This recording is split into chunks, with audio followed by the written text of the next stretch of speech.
Hey everyone, and welcome back to Universal Studios Great Britain Updates. Actually, should this channel even still be called that after the trademark for Universal Studios UK Resort went through? Only time will tell. But anyway, it's been a while since the last upload. Sorry about that. But with the autumn budget just around the corner and some interesting new information coming out from a local MP, I think it's about time we talk about the question that everyone's asking. When will the Special Development Order, the SDO, for Universal Studios Great Britain/UK be approved? I've got some thoughts based on a few clear signals: the government's timing, Universal's construction schedule, and a recent Facebook post from Mohammed Yassin MP that gives us the clearest indication yet. So, let's break it down.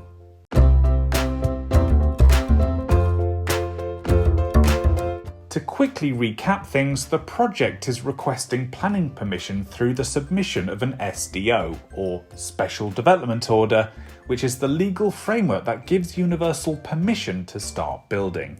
It's a special planning mechanism used for nationally significant projects. Things like power stations, airports, or big regeneration schemes that need to move faster and aren't slowed down by the usual hubbub of local planning processes. Universal submitted their SDO application back in July 2025, after months of public exhibitions and consultation events. Then, in August, the public feedback window closed, and since then, everything has gone a bit quiet. Well, publicly at least, because behind the scenes, it's been anything but quiet.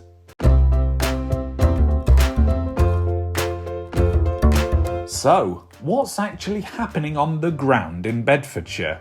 A lot more than people realise. Over the past few months, we've seen borehole drilling and mechanical testing equipment appear across the site. That's usually for ground surveys, drainage and soil stability testing, that sort of thing. Ecological and wildlife works have continued too. Habitat ponds have been created and protected areas fenced off for relocation. That's part of the site's environmental mitigation plan, which always happens before major construction. Along Woburn Road, there's been clearance activity, vegetation and surface preparation in places that will form key access routes, particularly from the A421. And local residents have noticed that property purchases are still happening on Manor Road, which suggests further land assembly. And this is not just some of those smaller houses, but some of the really big properties on that road as well. Another sign that things are gearing up for approval, not slowing down. All of this indicates that contractors are deep in the pre-construction phase, the boring but essential prep work that can only happen when a company is confident the green light is coming.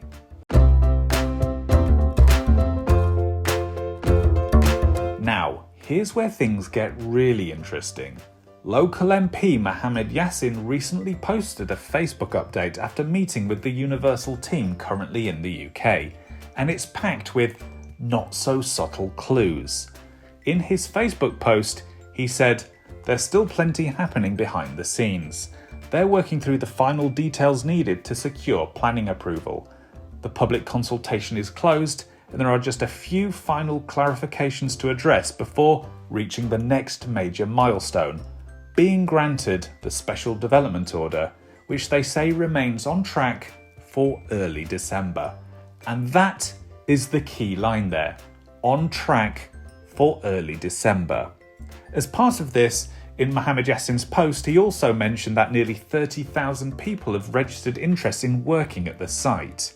As well as this, over 2,000 businesses have done the same, and out of these two groups, almost 80% of them are based in Bedfordshire or nearby. This tells me that Universal is already in mobilisation mode, building local partnerships and workforce pipelines before approval. And then in his post, Mohammed Yassin adds that once permission is granted, initial work will start in the new year. Again, this is something we already knew, but it's really great and positive to hear that things are still on track. And it fits perfectly with Universal's own timeline to begin main construction in early 2026. So if they want diggers on the ground, approval needs to drop very soon. This is also backed up by a statement in a recent quarterly earnings call, which states that Comcast continues to advance plans for a new Universal Park and Resort in the UK, which is anticipated to open in 2031. So, that suggests that everything is firmly on track and is fitting the timeline that they've previously outlined.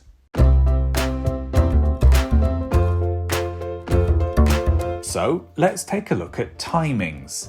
If the Universal team is telling the MP early December, that would line up with the UK autumn budget, which is going to take place within the next couple of weeks.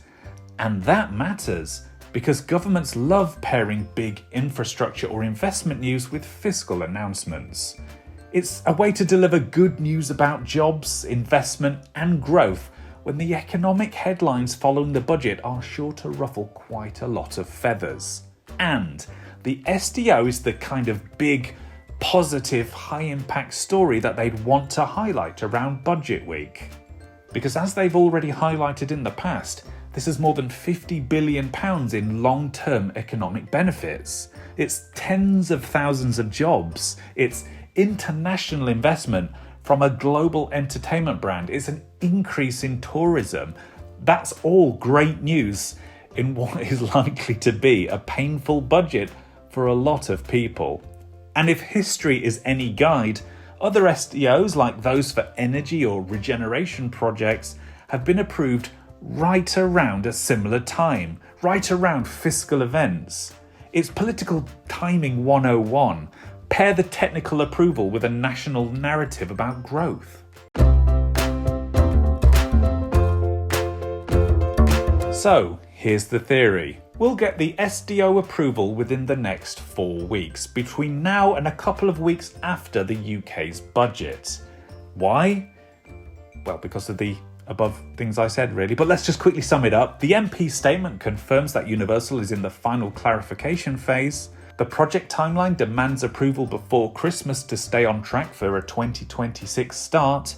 The government optics are perfect for it, a $50 billion private investment story when positive economic headlines are definitely needed, and the current site activity. All of this points to a team quietly preparing to move the moment approval lands. And that puts us on the countdown to early December, just as Mohammed Yassin said. This makes perfect sense too, since not long after that, the government will shut up shop for Christmas like a bunch of school children that they are. And if that's right, we could see enabling works begin in January, followed by full-scale groundwork later on in 2026. So to wrap things up, after months of silence, we're finally gearing up to hear the news that we've been waiting to hear for for years. Universal is still on track, government agencies are working efficiently, and the SDO approval is likely within weeks. And we'll be watching it closely. I'll be watching it closely, and as the announcements drop, I'll be here to break things down for you all. So thank you very much for watching. If you found this video useful, don't forget to like, subscribe, all that other YouTube gubbins. Hit the bell for updates, because there will be more updates, as well as thoughts and insights coming following the hiatus of the channel. And drop your own comments below to let me know what you think. When is that SDO going to be approved? Do you think we'll see it before Christmas, or will they slip it into the new year? Perhaps it'll be a nice little stocking filler for us. Wouldn't that be nice? Either way, exciting times are ahead for Universal Studios GB/UK. See you next time.